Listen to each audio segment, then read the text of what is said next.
Kalimera, how are you? It's happy to see you. What a wonderful initiative. Yeah. People and friends.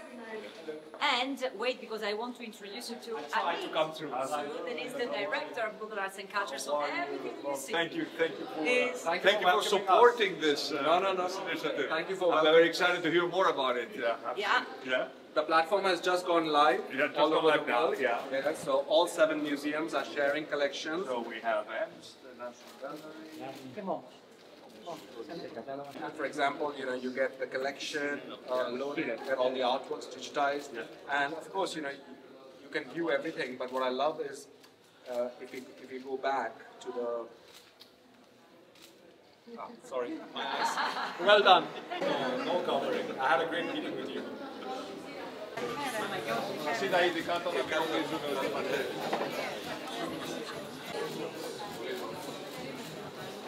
Prime Minister, again, thank you very much. I would like to start from you. We have heard that this project is considered, and I'm quoting, has been described as a truly transformative initiative that brings modern and contemporary Greek art to the forefront of international attention.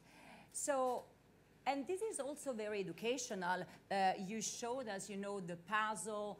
It's also a way to know about contemporary art, but also to really educate young generation and more people about indeed what Greek art means today. How do you see in this integration of new technologies into the cultural ecosystem, and what is your vision about how they should develop going forward?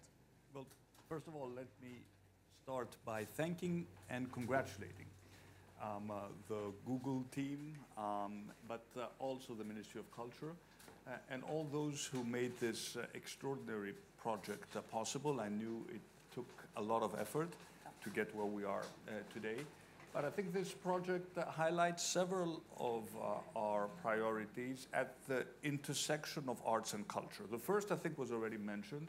When you think of Greece, you usually think of the Acropolis, the Parthenon, our classical civilization, which has been one of the foundational blocks of how we understand the modern Western world. We don't frequently think about contemporary and modern art. And that, I think, is a pity, as many people who will enter into this application, this web page, this service, will realize, because Greece has a very vibrant, modern and contemporary art heritage, which is highlighted through the work that you are doing. But it was also a priority of my government to ensure that we place enough emphasis on modern and contemporary art.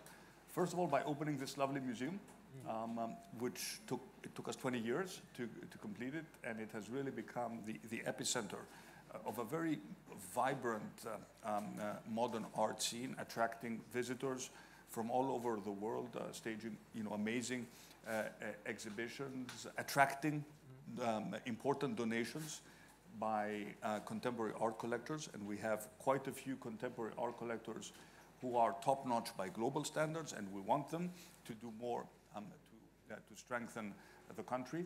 The National Gallery was completed. It's a lovely building now with a lovely collection. Again, it was our government who worked very hard to make sure that it is now open in one of our flagship museums. So convincing people that Greece is not just about our glorious past, but also about the present and about the future was always a very important priority for our cultural policy. And I think the second aspect, you already mentioned it, is exactly this intersection between art and technology. I think the tools that we have at our disposal today are truly fascinating, and I think they're all highlighted in what you just showed us in terms of accessibility, whether you're in Greece or whether you're abroad, in terms of education, in terms of curatorial work. Because what you see here is not just, we don't just throw images of artifacts into an application or into our website. I think the curators went through a lot of thought in terms of how do you actually view a piece of art through the technological lens.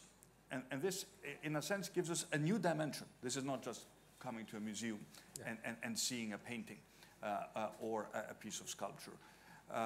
And of course, I love the educational aspect, the puzzles, and the ability to engage, especially with younger audiences. And of course, at the end of the day, these exhibitions, these objects tell stories. And a lot of also what happened in Greece over the past years is to a certain extent reflected, especially in our contemporary art scene. Greece became a laboratory for art during the crisis, and it was only to be expected because in times of great upheaval, this is reflected in our cultural production. And as the country is progressing, I think you get a pretty good snapshot of where we are at present, where we're moving in the future. How do we encourage more young artists to have more visibility? Is this, only about, in the past, you were a young artist, you had to have access, I don't know, to a big gallery, abroad. That's no longer necessarily the case. Technology allows the artists also to expose their work and access a global audience in a much more effective way. So this project ticks all the boxes. So what can I say? Congratulations. Thank you. Thanks. And I want to take one of the things you mentioned, that is accessibility, because it's a very important point. And Amit, when you started, indeed, 14, 15 years ago, thinking about Google Arts and Culture, the mission that has been staying true is democratizing access to culture. Democratizing access to culture is what you want to achieve. However, many other things happen meanwhile, because of course it's inspiring, as the Prime Minister was saying, it's inspiring people. But here, this is the biggest effort that Google has done in Greece for digitizing the cultural heritage. So what is the thing that made you think, okay, let's really focus on Greek contemporary art? What is, if you want, different or peculiar about this work that told you, okay, I need to focus on that?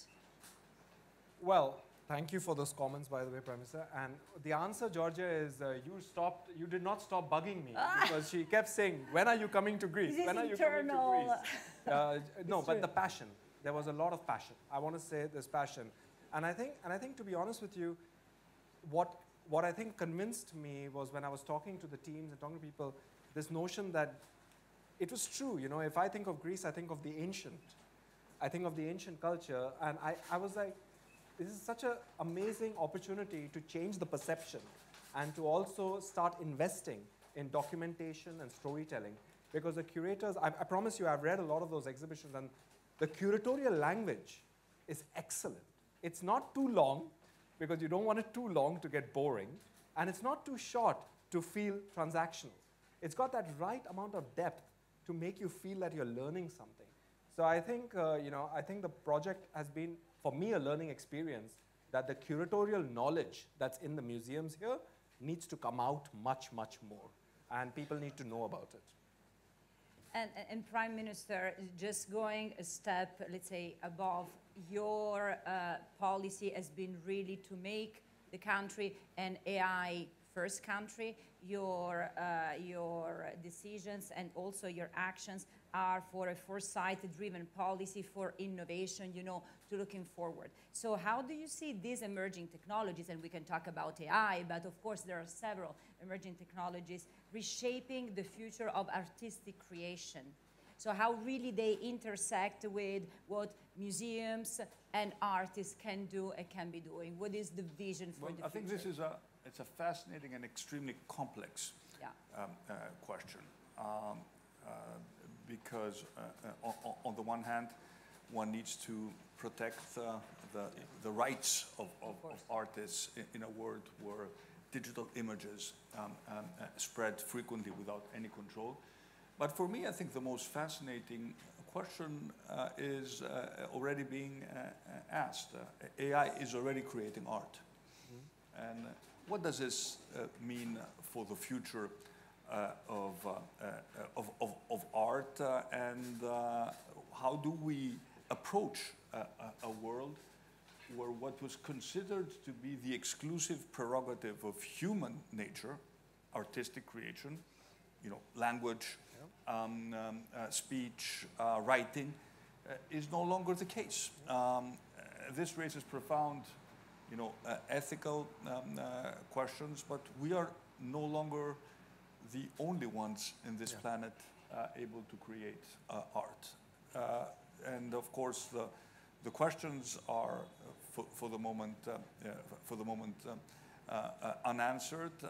But it is going to be a challenge to approach this new landscape, which will also require a completely different mindset. But for the moment, let's just pause and understand how important it is. For example, we have equipped all our schools, because we talk a lot about AI and the new technologies of the future, but one should not forget that even the basic technologies that we have today can be transformational. Today we have smart boards in all our public schools from 5th grade upwards. And the art class now could have access to this material. So imagine the interest that we can create, especially for younger kids, in something which during our days was just maybe another boring subject, and maybe here and there you found someone who might be interested in this. So I think we're offering a tremendous breadth of educational tools through basic accessibility, like the work that you have done. But speaking of course, this is not the right setting to speak broadly about AI. But what I can tell you is that in Greece we see technology, and the Greek government sees technology as an opportunity to really propel the country towards a great productivity leap and make up for a lot of the lost ground, which we recognize is very much a burden on us as a result of the 10-year crisis. So starting from our digital, basic digital services to more complex, AI tools, this is an opportunity, especially in sectors such as health and education, where AI can truly be transformative. But I'd be very interested to hear your thoughts. I'm sorry if I make this. No, let's make it a conversation. What does it mean for someone who is, who you are essentially protecting the world's cultural heritage, protecting, I mean, in a way that you make it visible? How do you look at the fact that you already have AI-produced art, and what does it mean for art from your perspective? Thanks for the flip. I appreciate it. Well, I think we have, obviously, as optimistic technologists, you view a new technology coming in and doing, as you said, something that a human could do with, okay, let's embrace, but also debate it. But then I have partners in 90 countries who are questioning why, what is the purpose of this, and how does this work? And I think what I'm seeing is it's a demand. Right now, I feel demand for learning about what AI can do is very high, both on the artist side as well as on the institutional side. Over the last few years, we've been trying to talk to artists about, do you feel threatened? Do you feel angry? Like, where are you in your range of emotion with this situation? And I think we started with confusion, we moved to anger, we felt threat, and now we are seeing opportunity. And that's really like a graph that I see in my conversations with artists, both world-famous artists, but also emerging artists. And I just was meeting an artist recently in Paris, and she was quite passionate. She's a renowned artist. I don't want to give the name, but she was quite passionate about why AI cannot create art, but was very open how AI can help her create art. And there's a very subtle difference over there where she was very clear to me that she believes this technology has to be part of her workshop. It has to be part of her research. It has to be part of her workflow.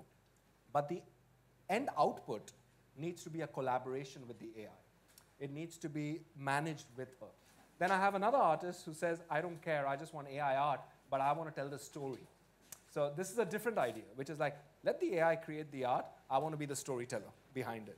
And it's a New York artist who's emerging, who's doing very interesting things. So I think the answer to your question is, everyone has kind of now realized that there is an opportunity. On the institutional side, I feel it's more exciting because institutions are realizing that there is educational aspects to it, data insight, metadata enhancement, analysis, preservation, all the, let's say, boring things that before costed a lot of money. are now being able to be done much faster. So I won't keep going on. By the way, I just want to say one thing, might be totally inappropriate, but you have the most amazing view right now because right behind you it says, "You are my favorite notification." So every time I look at you, I'm reminded that you are my favorite notification. Oh, that's good. And I can say that is an amazing view because you have ancient, and you have very contemporary, and you are in the center. But that view essentially is I think what makes also Athens, Greece so fascinating because you have this interaction and this amazing dynamism emerging from a city which, from an objective point of view, may not be the best built or the most beautiful in objective terms. Although beauty, of course, is a very subjective term. But it is exactly this energy and this dynamism which I think is present not just in Athens but in Greece today, which also gives opportunity for new forms of artistic expression. And speaking of technology as an enabler to better understand, especially our artistic past, I think there already very interesting things are happening. I mean, the applications you're doing with the Acropolis Museum, but also the future of high quality augmented reality applications in order to better understand, because you see something and you say, okay, how was it? In the past. And we're not exactly sure. Huh? We try, and there, of course, that is something which we cannot do without the archaeologists. But imagine, I mean, the educational opportunities. Your next game would be look at the Parthenon, look at what's there. Yeah. Okay, give it to a kid and say, imagine.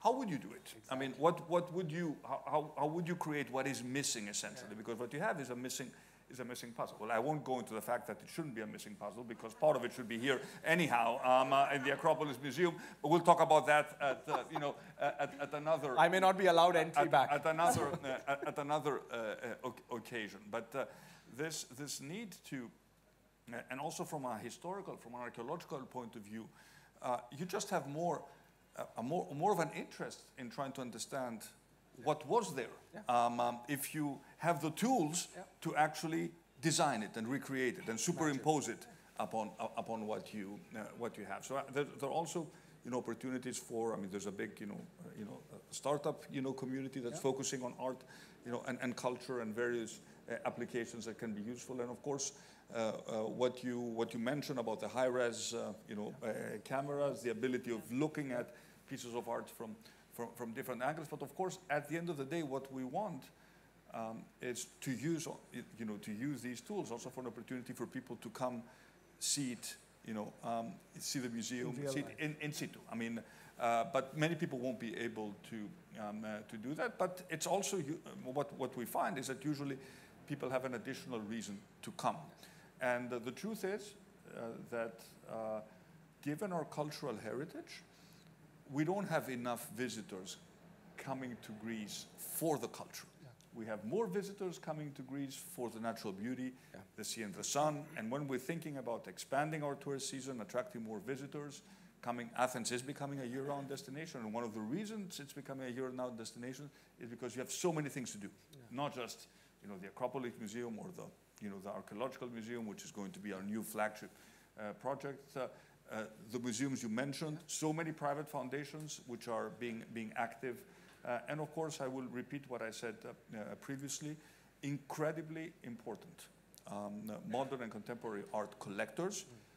Dimitris Daskalopoulos has donated part of his collection to the Museum of Modern Art. We have many others who I do encourage to either, and some of them are already in the process of creating their own foundations, their own institutions. All this, I think, makes really Athens, but also Thessaloniki, which is a city of tremendous interest. Yeah. And there, speaking about technology and art and cultural heritage, you should go see the Thessaloniki Metro, which is completely unique in terms of how a modern infrastructure project has been integrated within essentially what was a very important archaeological dig. If it were not for Minister Mendoni, this project would never have happened. But now it's probably the most beautiful metro in the world because technology and modern engineering allows us to do these things. Yeah, that's amazing. And you will be happy to hear that before starting this conversation with, indeed, Minister Mendoni, we were discussing, Prime Minister, how important it is through technology to really have people knowing about the hidden gems, let's call it this way, of Greek culture and more, because of course people can come here for the Acropolis and the big museum, but there is so much more that just people need to know and perhaps people are not really aware of, and so try really to communicate also things that are perhaps not the first thing that you think about when you think about the local culture. Last question, because I know that your time is precious and you need to go. So again, I want to go back to the point that this country is really an AI-first country, is very open to technology and forward-looking. So looking, and I mean, AI is a priority, I would say, for most countries, and is a priority for Europe, for the United States, you name it.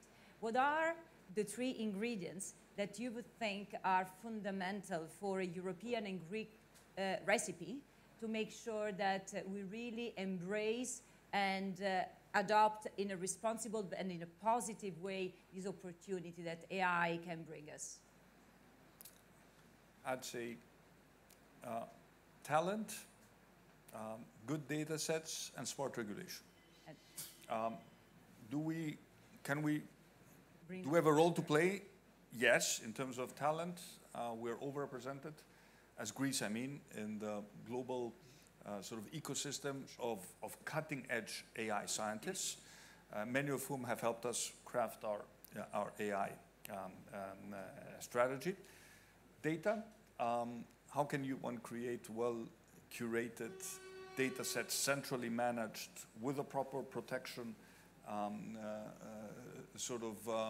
regulation in place, to allow for new AI applications to be developed. I should mention infrastructure and cheap energy. Many data centers are being built in Greece because we already have access to relatively cheap renewable energy. And when it comes to regulation and governance, our government is setting up a team at my office to look at how AI applications can improve productivity across the public sector. Again, my notion being of an AI that does not replace the human agent, but supports humans to be more productive. And of course, when we talk about regulation, this is a question that is not just Greek, it's European, the right balance between making sure we don't kill innovation, but at the same time, not moving away from our European values and protecting especially those who are more vulnerable. I would much more, you mentioned this, in terms of screen time competition. I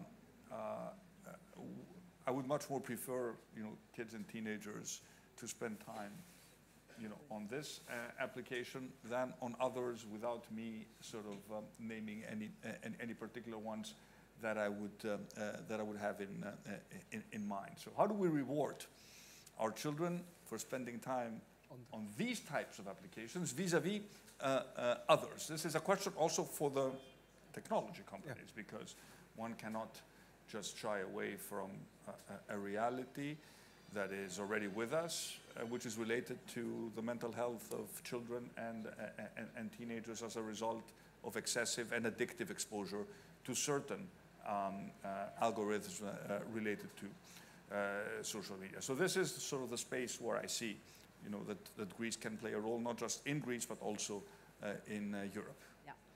So thank you very much. Thanks for your precious time and thoughts.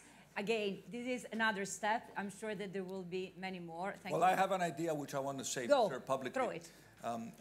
With you. As I was thinking, speaking to the minister, in terms of accessibility. Yeah.